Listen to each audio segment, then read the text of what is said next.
And welcome to tonight's edition of the One Hood Power Hour. I am your co-host, Kahari Mosley, here with my illustrious co-host, Miracle Jones. Miracle, welcome. How you doing this evening? I am doing well. It's coming off a very busy and hectic and eventful Pennsylvania weekend, but I am doing well. I'm not necessarily one of the millions of people mourning the remaining days of Heinz Field being Heinz Field, but I'm here. It's a lot of stuff happening here in Pennsylvania and in Pittsburgh, but I'm here, very grateful, happy to be here. What about you, Kahari? How are you? Doing great. I can't complain. Yeah, like you said, a lot going on. Starting, with the state budget. Um, looks like, has come to a point where there's light at the end of the tunnel, and looks like they've made significant progress in that process. But that is just one of the many things that's happening here in Pennsylvania as well as around the nation. One of the things I thought was very interesting was a New York Times poll that came out today that said the majority of Democrats do not want to see President Biden run for reelection. I think that's at any other time would be the political story of the summer, but in the midst of pandemic summer number three, it kind of maybe not falls at the top of the marquee like it would in any other election cycle. But it looks like even within uh Democratic registered voters, they would like to see an alternative to President Biden. I think that puts a lot of pressure on him and his administration, as we go into 2023, as people really begin to make plans for the 2024 presidential election. Absolutely. And I think, like you said, we're in the middle of a pandemic. We now have the new pandemic of monkeypox, still have some rising gas prices, as well as a lot of criminal justice issues that have been unresolved and unmet. And so a lot of people are looking for some different type of leadership. We know today the Biden administration did sign some gun control bills and legislation aimed at addressing community and police violence, but a lot of people are saying it's not going to do enough. And so you're going to probably see, as sessions come to summer vacation, the Biden administration really going out and doing a lot of networking and lobbying to try to get people not only excited for the November election, but back energized and interested in supporting the Biden campaign. Right. Uh, yeah, so we're about to drop the New York Times story in the chat. It was definitely a big story today around the country. Just the lack of support currently, for the current president, even within the Democratic Party. Is there anything else happening in the political world here in Pennsylvania or across the country that we should be paying attention to? Yes, like you talked a little bit, about people not being very excited about the Biden campaign. Of course, a lot of that has come down to the Supreme Court's recent decision to overturn Roe v. Wade. A lot of people, of course, are very passionate about this issue, and it continues to be a political battle that is not only at the federal level, but even locally. So here in Pennsylvania, like we said last week, we finally had a budget. It was a few days past the June 30th deadline. But if you were watching, if you're like those of us who had to stay up, watching session, you realize that a part of the fight for the budget actually came down to the right to access abortion. So if you were watching, late in the evening on Thursday night, there was a move to suspend the rules. Traditionally, the legislature in session at 11 p.m. And what we saw this time was a move to suspend the rules with the hopes of passing the budget. But what ended up happening was SB 106 had some amendments added in. And a couple of those amendments not only would change voter rights and how people have access to the ballot box, but it would also create an amendment that said Pennsylvania not only did not use taxpayer funds to support abortion, given that we do have the Hyde Amendment and that's already pretty much negated, but it would not recognize a right to abortion. And so that created a contentious debate. And one of the clips that has been coming around is from Minority Leader State Rep Joanna McClinton, who gave a very passionate speech about how having this amendment process go through without any debate on the floor kind of negated the will and the vote of the people. And so we're going to play you that clip of her speech right now, just a minute, not the whole speech, and you can take a look and listen. We're talking about women dying. We're talking about more than half the population not being able to make decisions when not even half of this body has a uterus. But here we are, being silenced yet again. And understand, when you're silencing us, we are actually elected officials like you all. So you're silencing millions of voters from every corner of the Commonwealth when you silence us and don't allow us to amend bills that won't let people vote, that won't allow women to make their own decisions. You're silencing all of us. So we need to suspend the rules and let this amendment come through before we rush this off to the voters. Those same voters that you tried to silence in 2020 when you didn't like the outcome of the election. Those same voters that you said it didn't matter what they chose. Those are the people you're trying to shut up. And so that was her floor speech. And the reason why a lot of people were confused and didn't understand why this was happening in the legislature in Pennsylvania, there is very rules set out how bills get through the legislature, but also how amendments that people can vote on, us the voters vote on.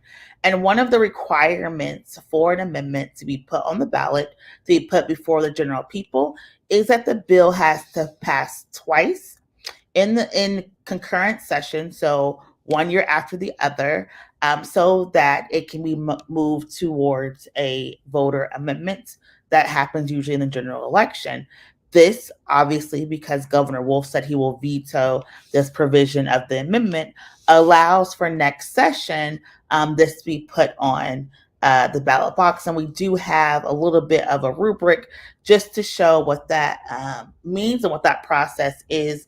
And again, this was put out by the PA Senate Dems chamber just to talk a little bit and explain the process, because I know a lot of people woke up to some misinformation talking about abortion being illegal, this bill being passed with the budget, and that's not correct. So we're just going to post that that image right quick.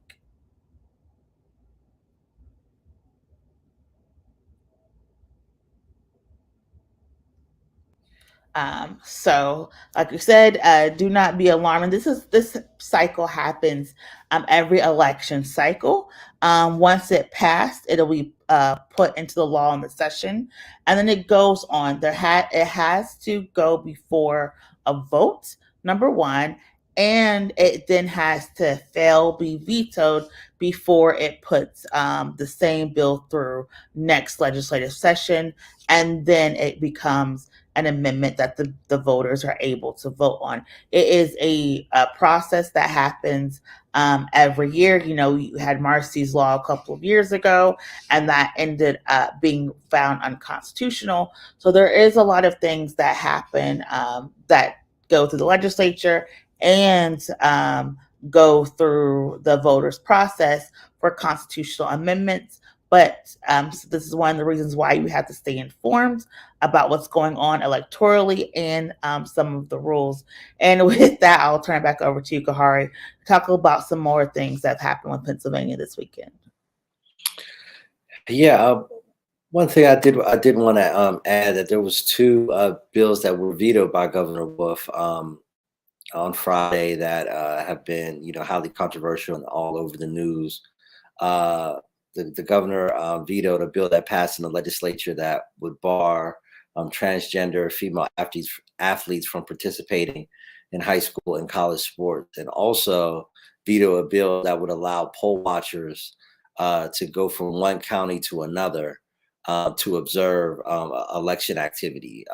Currently, one has to be registered in a county to be a poll watcher within a county, but this would allow any poll watcher from anywhere in the state to go to anywhere else in the state to observe activity or even challenge voters ability to vote, question them at the polls.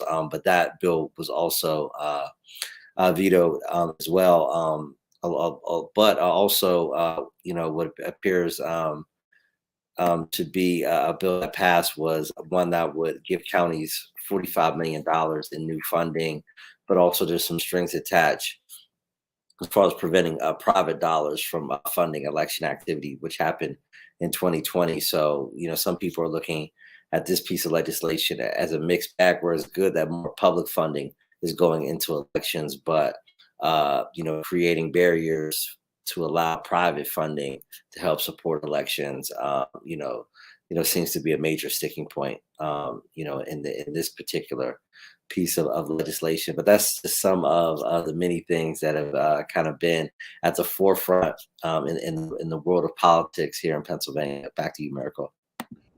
Yeah, and speaking of politics, we are in the full swing of getting ready for our general election this weekend. We not only saw the return of senatorial candidate John Fetterman to the campaign trail. He was recovering because he had a medical emergency a few weeks ago. And so we saw him return to the campaign trail.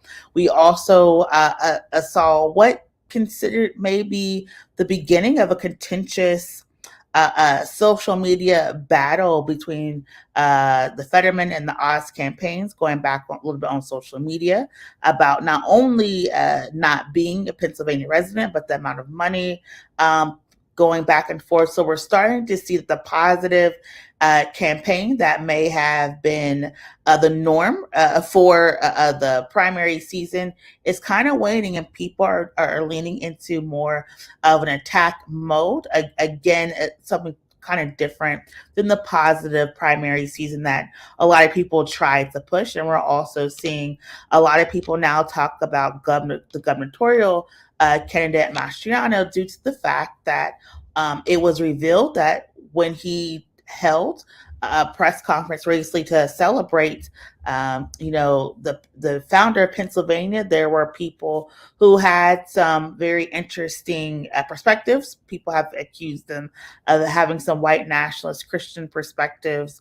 And so that has caused a little bit of a controversy. In addition, we're seeing a lot of people actually push the Mastriano campaign and start to coalesce and support, while there were rumors that was going to cause a split within the Pennsylvania GOP. We're actually seeing the opposite to be true, as people fought to get this SB 106 amendment in, are fighting to get the poll watcher bills in, and different things. And again, the poll watching bill is creating some concern. Just because of the misinformation and disinformation about the 2020 election. People have said they were going to come to different areas and actually violently engage poll watchers to make sure they weren't stealing the election. Again, there's an investigation, right now happening not only in Georgia, but still in the federal government with the January 6th committee, and it was breaking news that Steve Bannon, one of the people considered a central figure with the January 6th events, just agreed to sit down and go before the committee. So there's a lot of stuff that we're still processing to understand what led up to January 6th, what caused January 6th, and what, if all, any illegal or improprieties resulted in January 6th happening, or any threats to overturn the election or interfere with election security. So that's two hearings on the criminal investigative side that people also have to be paying attention to. The federal January 6th committee, it is not over, as well as the lawsuits and investigations in Georgia, due to the fact that the Secretary of State was called and asked to kind of either find new votes or throw out actual votes of the voters, so that the Trump campaign would have won in 2020. So there's a lot of stuff still happening with that. I know people are like, please, it's been a couple of years, but those investigations are still ongoing and could impact our election in November, depending on what these investigations find and if they link back to Pennsylvania. As a reminder, Pennsylvania, I believe, was the third or fourth most represented Commonwealth or state at January 6th when it comes to people who have been arrested or indicted or prosecuted for their actions on January 6th. So this is something that is really impactful to Pennsylvania and is still going to be impacting Pennsylvania long after the November election. Kari? Thanks for that update. I did also want to share that that in more Doug Mastriano news, two local theaters have canceled the opening of a film featuring Doug Mastriano. The films is called Return of the American Patriot. It includes interviews of right-wing leaders such as Mastriano, who we already mentioned attended the insurrection, and so it was produced by a conservative YouTuber who put out a news release that they would find another venue, and it seems like the second venue also canceled, just out of the controversy behind many things that Doug Mastriano has said, and what the issues that he has pursued, particularly some of the issues that we've mentioned already tonight. So I thought that was some interesting news as well. But the film is called Return of the American Patriot, featuring Doug Mastriano and other right-wing leaders, and it's going to be very, very interesting to see if any theater does pick this up, and how this could potentially further impact the upcoming governor's race. Back to you, Miracle. And yes, and so our last little bit, I know it's a lot of information, a lot of stuff is happening. Usually this is considered like the traditionally, once the budget is passed, the summer sessions, things aren't happening, but they are continuing to be. One thing here in Pennsylvania is our local county council actually passed the measure to ban fracking in the parks. We had people on about the measure a couple of weeks ago, and like promised, the veto from the county executive is going to be used towards this bill. However, there is an ongoing debate about the use of fracking here, like in Pennsylvania, and the bill to ban fracking. So we do want to make sure that people are staying up to date on this. And this has been such a contentious issue that people have been, including the county executive for the first time, have really been going back and forth on social media. And so I know for time we probably won't play the videos. It's going to be okay. But that's something to pay attention to, because as we have a new county controller, we're getting people change in the offices. It's going to be an ongoing conversation about where the limits are when it comes to some of the voting power and how people are going to be able to engage elected officials. Again, it's going to be a very contentious election season, and we know that, particularly when it comes to the congressional races here in Pennsylvania. And so we're looking forward to hosting a lot of conversations. We'll talk about that at the end of the hour. But it's just to remind you that politics is local and a lot of things are happening. It's still very contentious. So again, please make sure you're trying to stay up to date. Try to pick an hour or two out of your week to read the local news, because local journalism is going to be so important in these next few weeks. And with that, I know we got a lot of breaking news and current news, but we wanted to take some time to talk with a local organization called the Abolitionist Law Center, who has put out this groundbreaking report that has caused, a stir, that has really taken the judicial circuit by storm, because it lays out not only some allegations of misbehavior when it comes to a local judge, but it was also accompanied by over 62 complaints of judicial misconduct. And so just to learn a little bit more about where this report came from, what this court watch entity does, what they did observe. We're not going to make judgments about everything, but because there's been so many questions about just the accuracy of the report, just what people saw, how it was put together, what is the Court Watch program, we decided to go directly to the source. And so we're very excited to welcome to the program from the Abolitionist Law Center's Court Watch program, Joshua Palmer. So welcome to the program, Josh. Hello, thank you so much for having me. Thank you so much for joining us. It's greatly appreciated.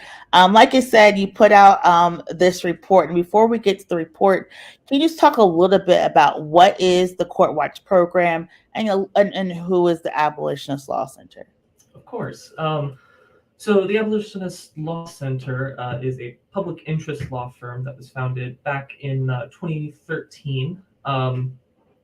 It was formed out of some coalitions between people on the outside and people on the inside. And from there, their work really expanded. And then in 2020, really right as the pandemic hit, we launched our Court Watch program. A Court Watch program, in a sense, is kind of self-explanatory in the sense that we are watching court. The idea is to get lay people into the courts, Pennsylvania citizens, Pittsburgh citizens, into their courts to see what's going on, to see how they operate, and more specifically, to document what's going on, to try to get out there and see how these different courts operate and how these systems are operating together in order to manifest this these interlocking systems of policing and the prisons themselves. And the courts really occupy an important threshold between those two institutions. So what we've been trying to do is, over the last 2 years, is to build up our volunteer base of court watchers to go in and observe specific areas of the courts. Early on, we really sort of cast a really wide net. We didn't really have a priority starting out, but since then we have narrowed our focus quite a bit to focus on some areas of the courts, specifically probations and the common pleas courts, the judges who sit on the common pleas bench who observe criminal trials. Thank you so much for that. And as someone who's done the Court Watch program, can you just talk about some of the things that you observed, some of the things that may have surprised you, that you've taken away from just being a person who wasn't really trained as a lawyer, as a defense attorney, as a prosecutor? What has been your experience in the Court Watch program? For sure. So I initially joined the Court Watch program as a volunteer myself during 2020, the summer of 2020, during the George Floyd rebellion. And from there, I increased my involvement. Now I'm the volunteer coordinator. And in that time, since I initially started court watching, one of my first experiences was to see just my first reaction was really kind of astonishment at really conduct, right? It's a matter of conduct that really struck me. I was going into these courts and seeing how judges and court staff, prosecutors, how they treated each other, and specifically how they treated defendants. And it was really, honestly, pretty appalling to see the kind of behavior that was considered normal and customary, and how little pushback there was in general on this kind of thing. And I think that's really been a theme running through the reports that I monitor from our court watchers who do go in every week. And as I'll go into the report here a little bit, one of the big things that our court watchers noticed when we started sending them to the different judges of the common pleas courts was Judge Anthony Mariani in particular, as a particularly egregious bad actor. One of the things we do in court watch is we really try to encourage our court watchers to rely on their sense of decency as lay people, right? Like you said, I don't have a law background, and the vast majority of our court watchers do not have backgrounds in law, or criminal justice, or anything like that. We actually prefer it that way because we want them to focus on the qualitative side of things, right? The kind of stuff that wouldn't necessarily show up on a court transcript. For instance, in Judge Mariani's court, one of the first things that we noticed repeatedly is that he is always yelling. It seems like he's always yelling and screaming. He'll yell at defendants most of the time, but he also yells at his own staff. He'll make jokes. He'll belittle people. He will bring in people, other members of court administration into his courtroom and mock them. He's prone to making all kinds of inappropriate jokes. He'll oftentimes mock the horrible conditions at the Allegheny County Jail, where he will make jokes like, "Are you enjoying the green bologna sandwiches? I hear that those are pretty great. You want to stay in jail a little longer?" That kind of thing. He once told the defendant, "We should put a poster up of you saying, I survived 90 days at the Allegheny County Jail," really making light of the really horrible human rights violations that are occurring at our jail. Now, I do want to say that this report released is not about Mariani in particular. The report actually was about Gerald Thomas. So Gerald Thomas was a man who died at the Allegheny County Jail in May of a pulmonary embolism. Now, the death of Gerald Thomas was a really unfortunate and tragic kind of perfect storm of all of the things that we at the Abolitionist Law Center see as these interlocking systems of racist and capitalist oppression, right? So Gerald Thomas was arrested earlier this year and was arrested on a racist pretextual traffic stop by a cop. And the cop illegally searched his car and found a gun in the glove compartment. And so that meant that Gerald Thomas was in violation of his probation and was thus arrested and incarcerated at the Allegheny County Jail. Now, over the course of his probation violation hearings, it was determined that the illegal search meant that the evidence of the gun had to be thrown out altogether. So everybody expected that this would mean that Gerald Thomas would then be released from the Allegheny County Jail.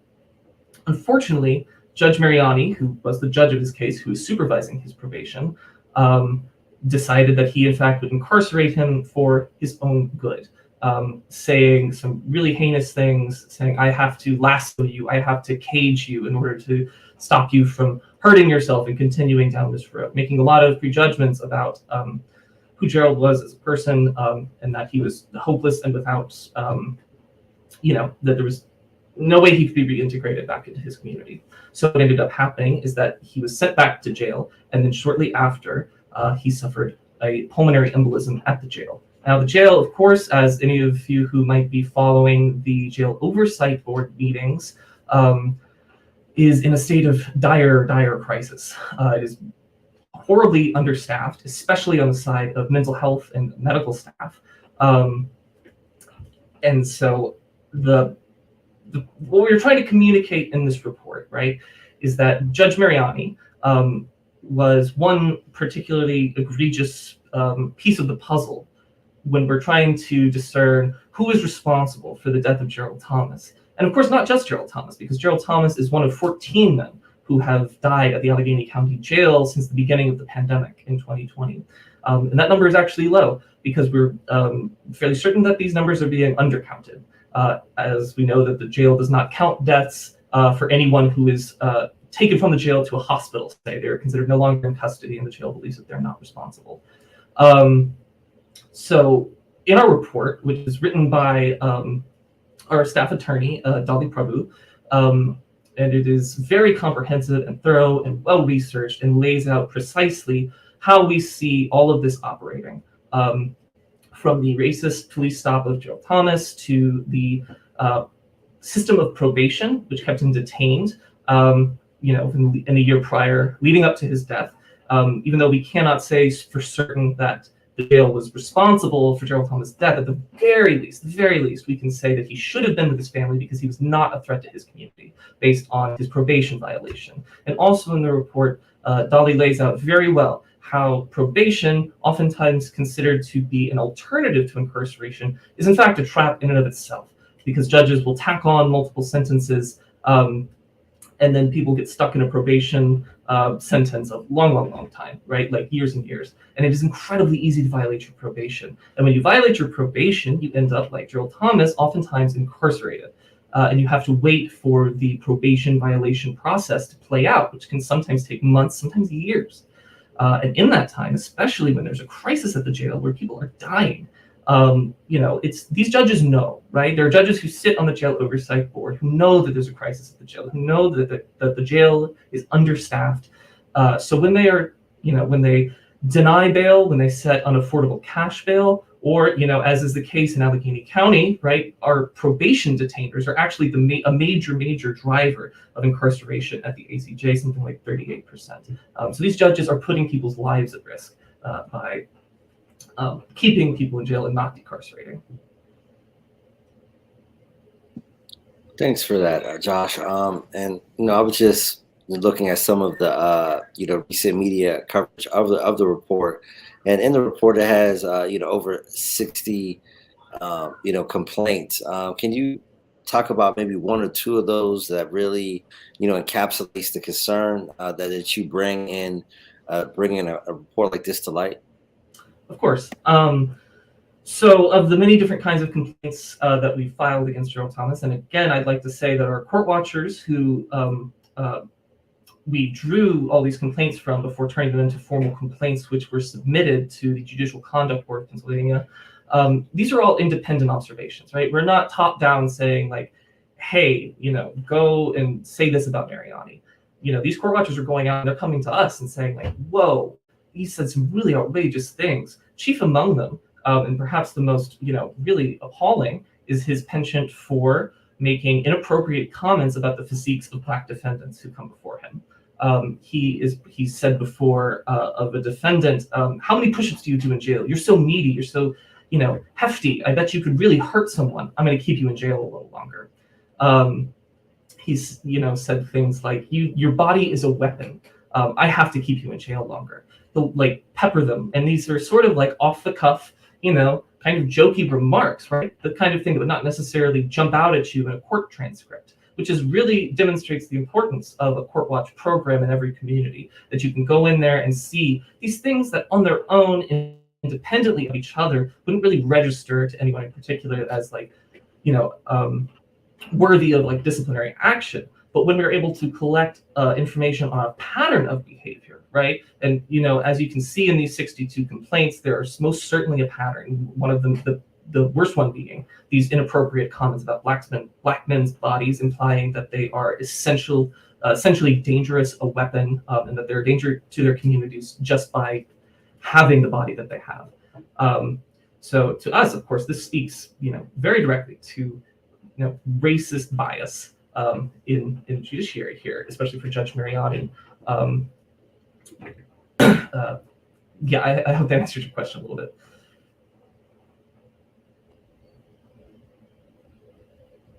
Did you have follow-up, Kahari? I couldn't tell. I'm sorry.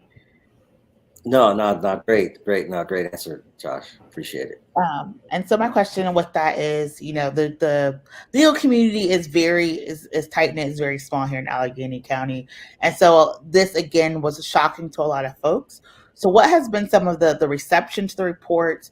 What has been some of the conversations that you've had since you pushed this out and filed the complaints? Yeah, so on the whole, the response has been astonishing, really. We honestly weren't expecting this kind of response. It's been picked up by a lot of media outlets, more than we were expecting, who I think it demonstrates that people are very, very concerned about the kinds of things that we've noted in this report.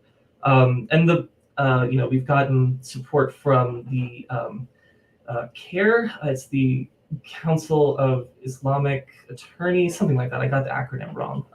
They came out in support. And there's been a lot of interest from a lot of different groups. And in fact, we've had a lot of people coming out of the woodworks in the courts themselves. I've had reports from my court watchers since the report came out of court staff or other people on the condition of anonymity, kind of pulling them aside, saying like, hey, we're really interested in your report. Also, it's true, Judge Mariani does have racial biases, and everybody knows it, but they're kind of scared. And I think it really demonstrates the culture of the courts themselves are what enable this behavior, right? So it's not just Judge Mariani, it's the fact that everybody who works at the court has been allowing this to happen. And so hopefully this report will come out and sort of demonstrate that it's a broader problem. And again, to emphasize not just Judge Mariani, but these intertwined systems.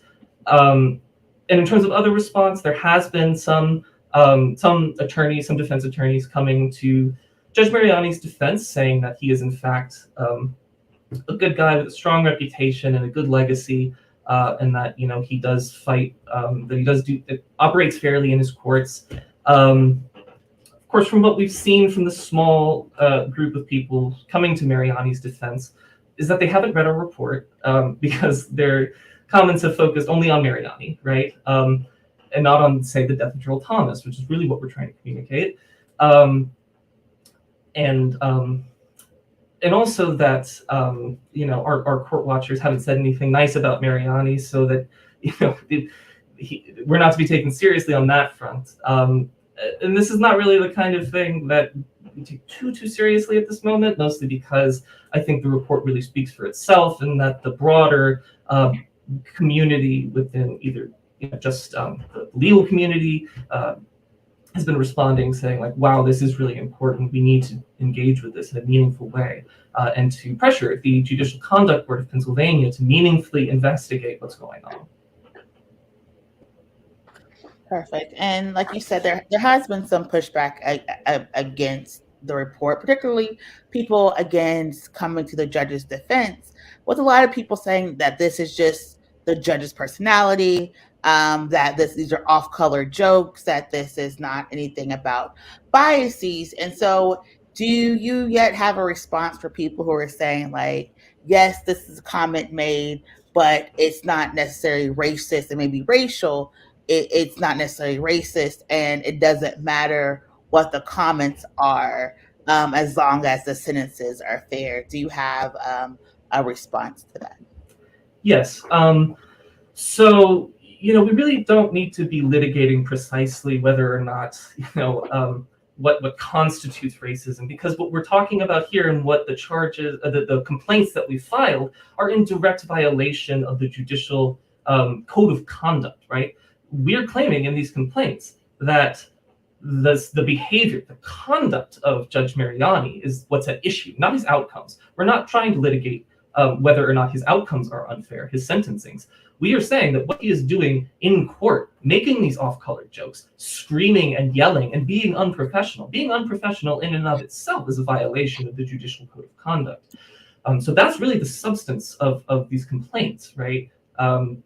So from our perspective, these off-color jokes should not be made light of, because as we see in a demonstrated pattern, right, that he's been doing this, speaks to the fact that this is operation is normal, and it should not be normal, right? We're trying to change the norms, right? We're trying to say this is not acceptable, this behavior, these off-color jokes.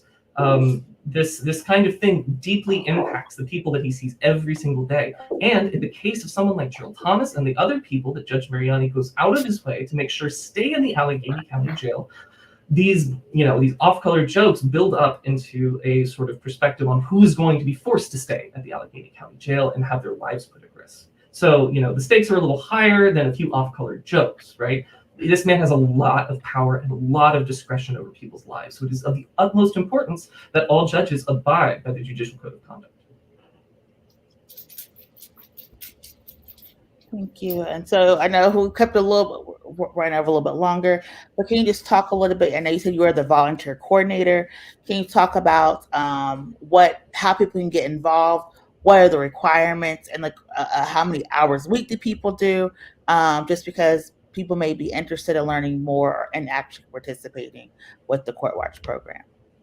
Yes, absolutely. We'd love to have more people involved because, again, this kind of thing that we do, publishing these reports, is only possible because of Court Watcher notes and submissions. So if people are interested in getting involved, I encourage you to check out our mobilized registration page. I believe the link is around somewhere. Hopefully it'll show up in a chat. But you can also go to our website at the alccourtwatch.org to learn more. And we are holding a new volunteer orientation actually next week. So next week at 6 p.m. Eastern Standard via Zoom, I will sort of be giving people the lowdown about who we are as an organization, how to get involved. And yeah, like I said before, you don't have to have any background in law or criminal justice, or anything like that. We actually prefer that you don't. And as far as the amount of hours that people dedicate to court watching, it really varies across the board. We have some people who go in multiple times a week. We have some people who are only able to court watch for like an hour per week. And that's totally fine. We want to get everybody involved here. And there's lots of ways to help out behind the scenes too. As you can imagine, there's a lot of logistical stuff going on behind the scenes that I can certainly use help with. So yeah, there's always somewhere to help out. So we highly encourage you to get involved.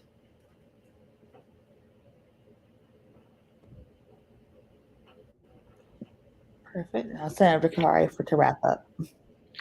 Yeah, is there anything that you didn't get a chance to cover in terms of the report, and how can folks get the information about it and learn more about the report, and any particular next steps following the release of it? Yeah, of course. Again, I guess I just want to emphasize that the report itself is dedicated to Gerald Thomas and his friends and family. The mother of Gerald Thomas, Juana Sanders, has been very brave in being public and demanding accountability, not just from Mariani, but from the whole court system, and the warden as well. She's been showing up to jail oversight board meetings and talking directly to the warden. And I would just take a moment to say thank you to Ms. Juana Sanders for her bravery in standing up to these systems of power, which took the life of her son. And other than that, as far as next steps, we're still sort of in the early stages of the release of this report. So we're sort of keeping our feelers out to how the public is responding, and then how the Judicial Conduct Board is going to be responding. But really, the most basic response that we have is just to keep showing up to court, show up to Mariani's courtroom and say, we're still watching you. Perfect.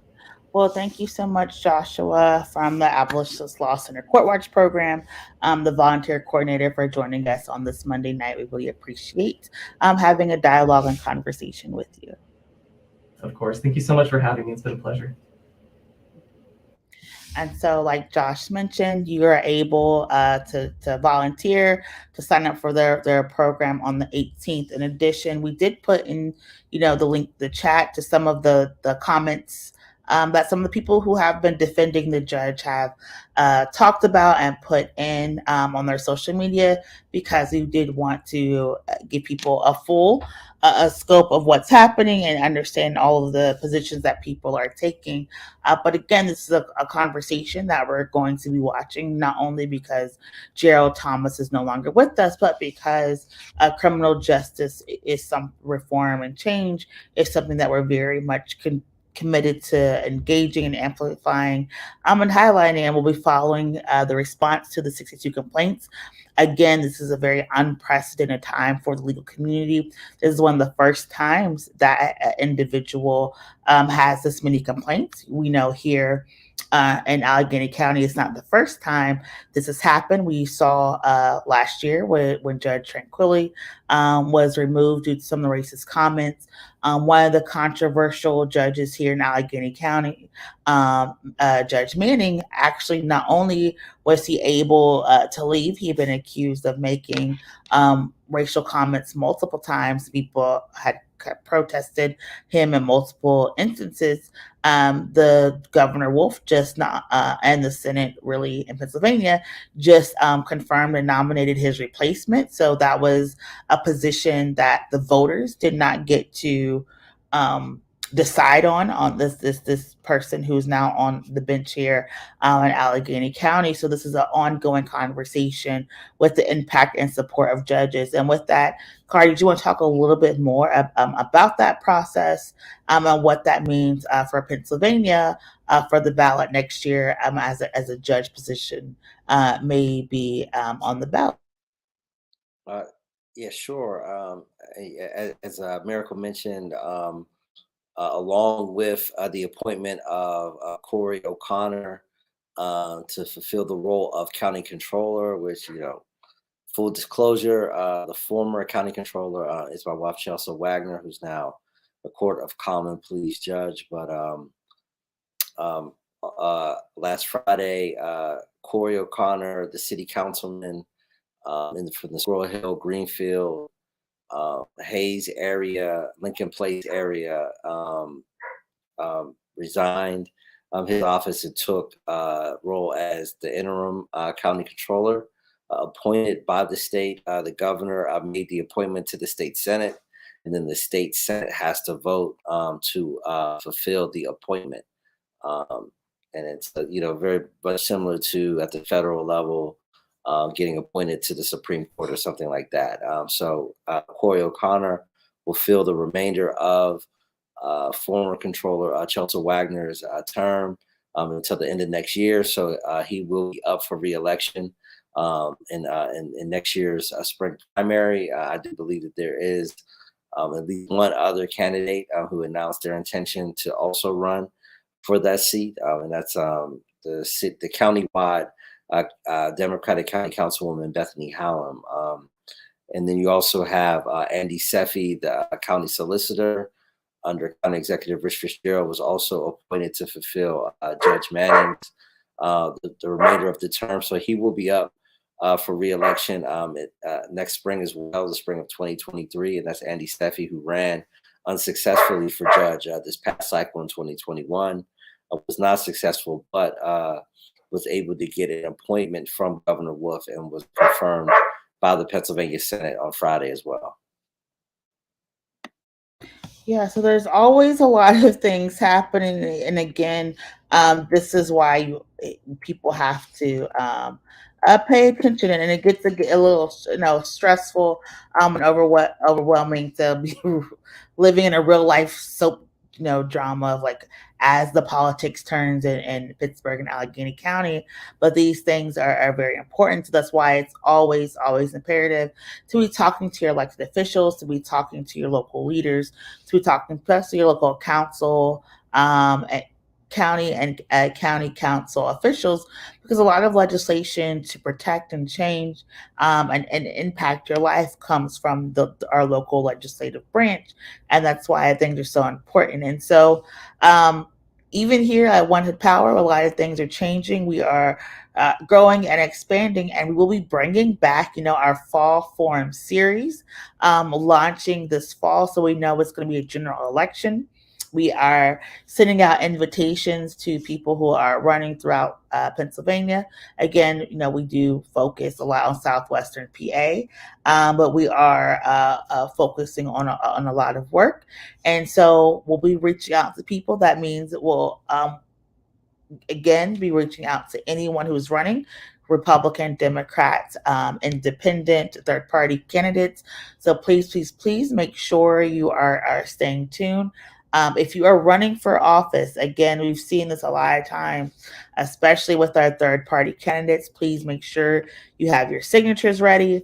please make sure you meet the deadlines, because again, we know that it's going to be a very competitive race, and we see in other jurisdictions people being kicked off the ballot because the races are so competitive and people do not want competition. So again, we want to make sure people are registered to vote. And with that, I'll turn it back over to Kahari, but talk a little bit more about our new website, some of our new merch coming, and how you can get involved with One Hood Power. Yeah, thank you, Miracle. Yes, we do we have launched our new website, onehoodpower.org. You can check it out. As you can see, we got shout out to our wonderful producer for pulling up this page and showing you our cool new website. Shout out to our programmers and the good folks who helped put this together. We truly appreciate it. We also have, some sweatshirts. We have some T-shirts. What other wonderful merchandise do we have, Miracle? We have sweatshirts, we have T-shirts, we have hoodies. We are going to be restocking our caps. We did not necessarily like the fit of the caps for everyone. They weren't as universal, but we really love them. So we're going to expand and we'll be bringing back, some masks that are more suited for this environment.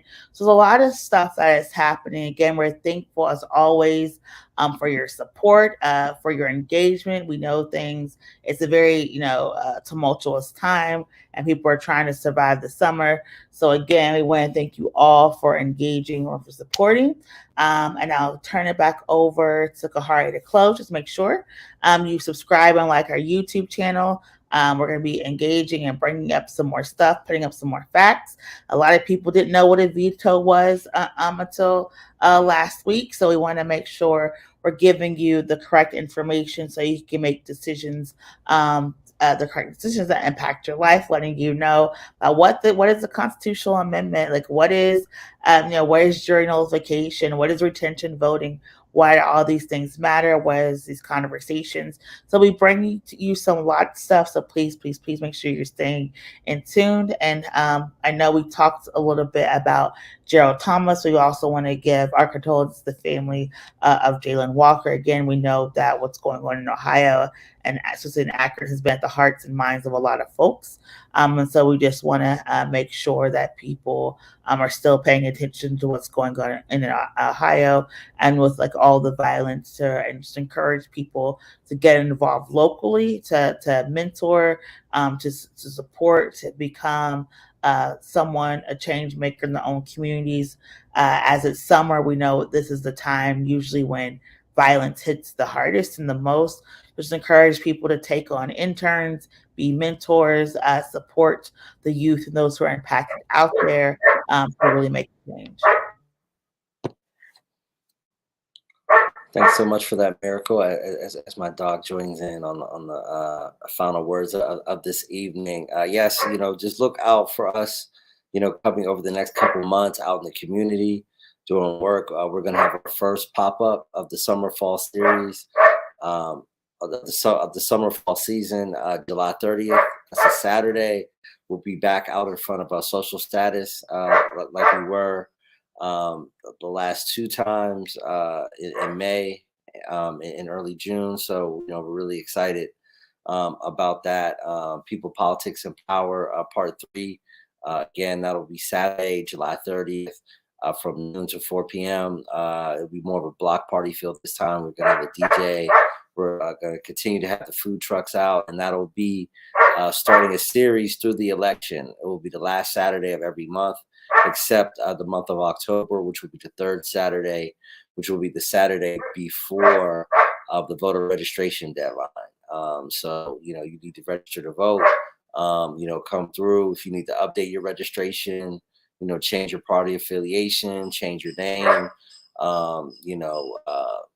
whatever you need to do to update your registration to make sure that you're registered at, where you live at right now and where you'll be living during the November election, update your registration or register for the first time. At our last, pop up, right before the election, we actually had someone register, even though they couldn't vote in the primary. It was their first time registering, and they were going to register to vote in the general election. So, definitely make sure that you stay, engaged in the process.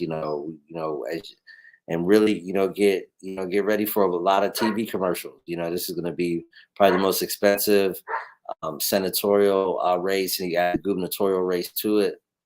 It might be the most money spent anywhere in the country. So it's going to be a lot of television. There's going to be a lot of noise. So make sure before the noise starts, you're updated on all the information, the various candidates. I believe with the appointment of Corey O'Connor, the county controller, and him vacating the city council seat, they're looking at the high probability of an election for that city council seat in the Squirrel Hill area.